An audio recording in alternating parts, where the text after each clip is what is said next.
भले ही पहले हम लेडीज अपने आप को हाउसवाइफ कहते थे, पर आज हम हाउसवाइफ होम मेकर्स बन चुके हैं। हम घर से बाहर जाकर काम करके चार पैसे तो नहीं कमाते हैं, पर दिन भर हम घर में रहकर मल्टीटास्क करके कोई ना कोई जुगाड़ लगा के कोई ट्रिक आजमा कर चार पैसे बचाते जरूर हैं। इसलिए मैं हर होम मेकर से कहना चाहूंगी कि अपने आप को कभी भी किसी से कम ना समझें। तो दोस्तों, मैं अनामिका स्वागत करती हूँ आपका अपने चैनल में। तो चलिए देखते हैं कि आज मैं आप लोगों के लिए कौन कौन सी जुगाड़ लेकर आई हूँ। चलिए वीडियो स्टार्ट करते हैं। तो आज की पहली ट्रिक है मेरी इस लॉक और इस की को लेके, ताला चाबी। अक्सर हम लोगों के घरों में इस तरीके के ताले होते हैं और एक गुच्छे में कई चाबियां होती हैं। मेरे इस गुच्छे में दो चाबियां पड़ी हैं।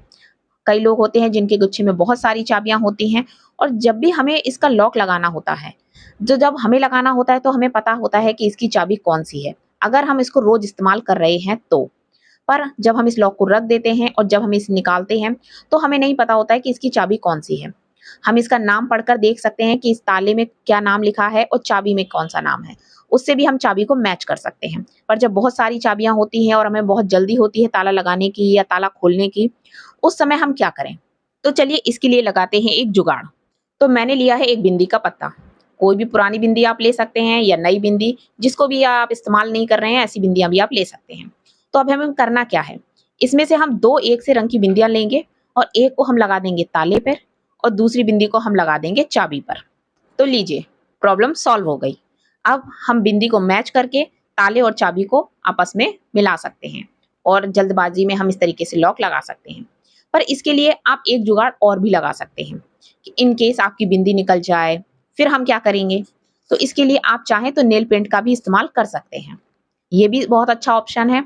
आप किसी भी रंग की नेल पेंट ले लीजिए और ताला और चाबी दोनों पर सेम कलर की नेल पेंट आप लगा दीजिए। तो ये मेरी अलमारी की चाबी है, और अलमारी की जो चाबियां होती हैं ना, वो अक्सर देखने में एक जैसी होती हैं, पर ये मेरी थोड़ी बड़ी और छोटी साइज में है। फिर भी हम इसका लॉक लगाते नहीं हैं, तो अक्सर मैं इसको भूल जाती हूँ कि इसमें बाहर वाले गेट की कौन सी चाबी है और लॉकर की कौन सी चाबी है। तो इस तरीके से आप नेल पेंट लगा सकते हैं उसमें, तो इससे आपको पता चल जाएगा कि किस दरवाजे की कौन सी चाबी है। तो फ्रेंड्स, ये ट्रिक आप लोगों को कैसी लगी मुझे कमेंट करके जरूर बताइएगा। आई होप आपको ये ट्रिक पसंद आई हो। और हाँ, वीडियो को लाइक और चैनल को सब्सक्राइब करना बिल्कुल मत भूलिएगा। टिप्स देख रहे हैं तो चैनल को सब्सक्राइब भी कीजिए, और हाँ, अपने तक ही मत रखिए, इसको दूसरों के साथ शेयर भी कीजिए। तो चलिए बढ़ते हैं अपनी नेक्स्ट ट्रिक की तरफ।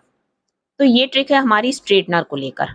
जो भी लोग स्ट्रेटनर को इस्तेमाल करते हैं उनको पता होगा कि इसको रखना कितना मुश्किल होता है, क्योंकि इसका जो वायर है वो बहुत ही ज्यादा हार्ड होता है, और जब हम इसको फोल्ड करके रखते हैं तो वो बार बार खुल जाता है पूरा, जिस तरीके से ये अभी खुला रखा है इसी तरीके से।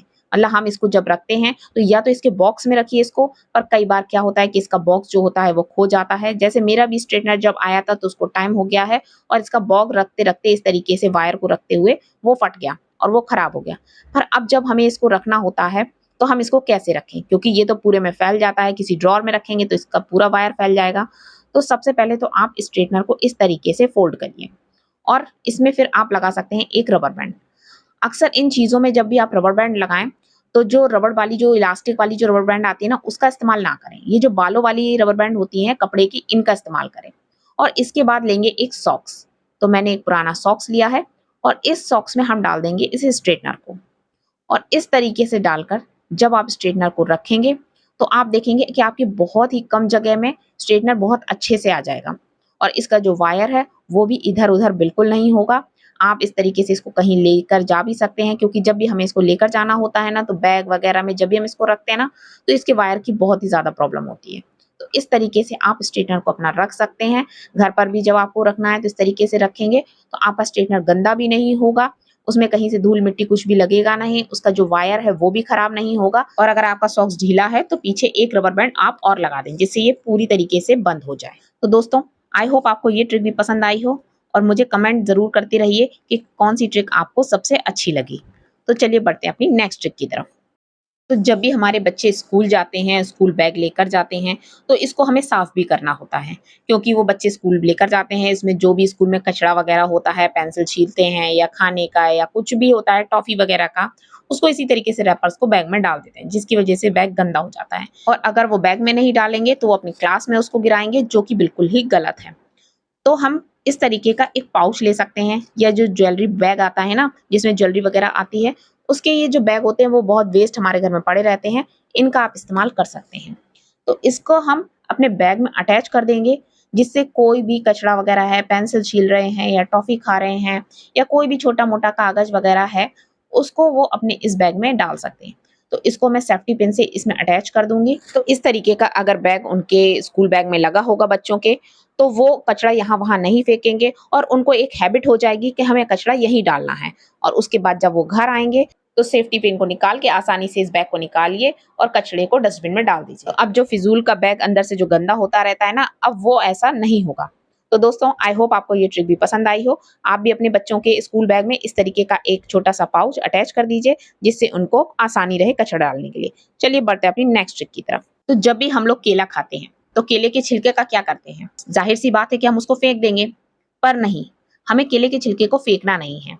आपको पता होगा कि हर फ्रूट में, उसके हर छिलके में कुछ ना कुछ पोषण तत्व होते हैं, जो कि हमारे लिए, हमारी स्किन के लिए बहुत ही ज़्यादा फ़ायदेमंद होते हैं।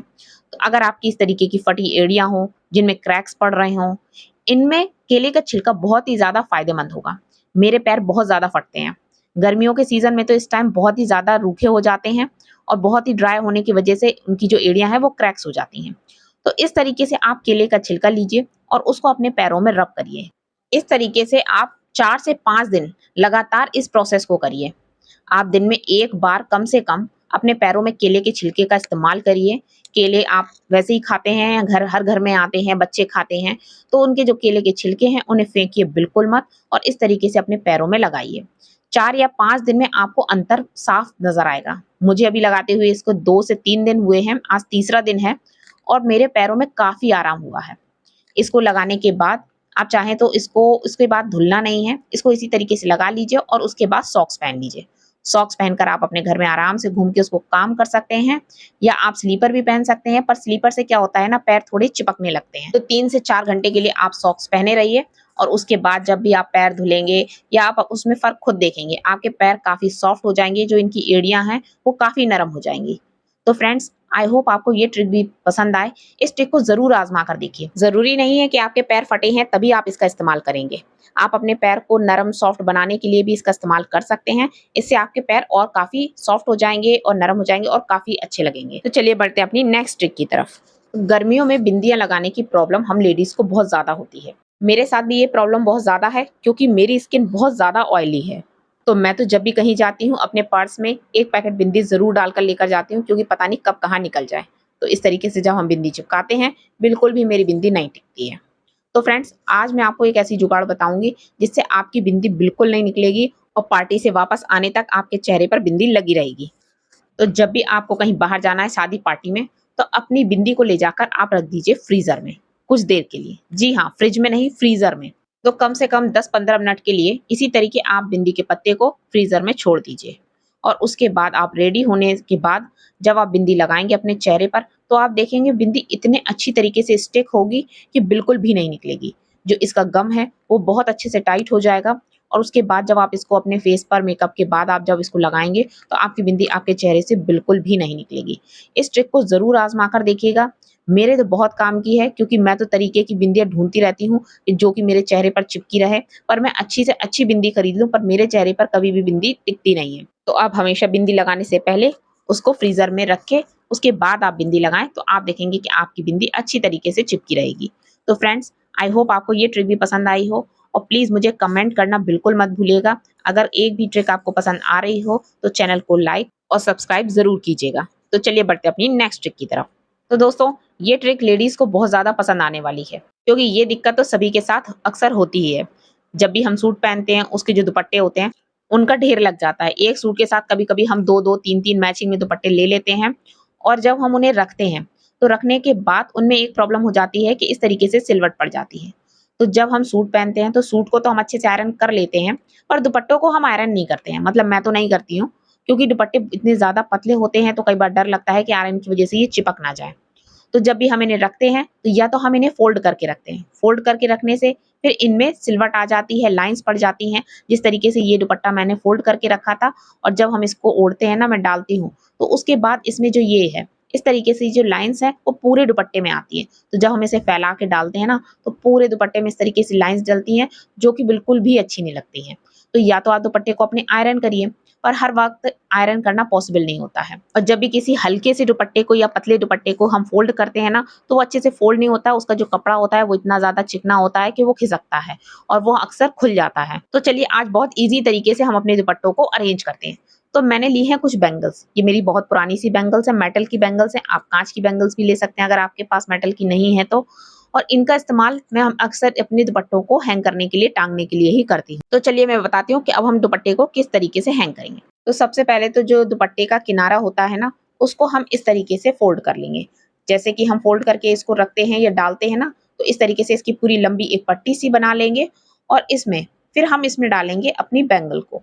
तो आप बैंगल ले लीजिए और इसको इसके अंदर डाल दीजिए, इस तरीके से, और बस हमारा दुपट्टा हैंग हो गया। तो देखिए कितना आसान था ना। और इस तरीके से जब आप अपने दुपट्टे को अपनी अलमीरा में, कबर्ड में, कहीं पर भी आप इसको इस तरीके से टाँगेंगे, तो आपका दुपट्टा जो है वो बिल्कुल ऑर्गनाइज़ रहेगा, बिल्कुल भी खराब नहीं होगा, उसमें कोई भी आयरन वगैरह आपको करने की बिल्कुल ज़रूरत नहीं है, कोई सिलवट नहीं पड़ेगी।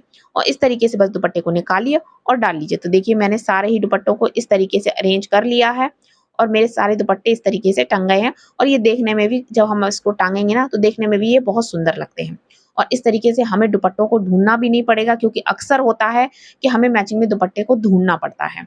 तो ये देखिए, टाँगने के बाद ये कितने ही सुंदर लग रहे हैं और इनको अब मैनेज करना भी बहुत ज़्यादा आसान हो जाएगा। आप इनको आराम से निकालिए, डालिए और वापस इसी तरीके से टाँग दीजिए।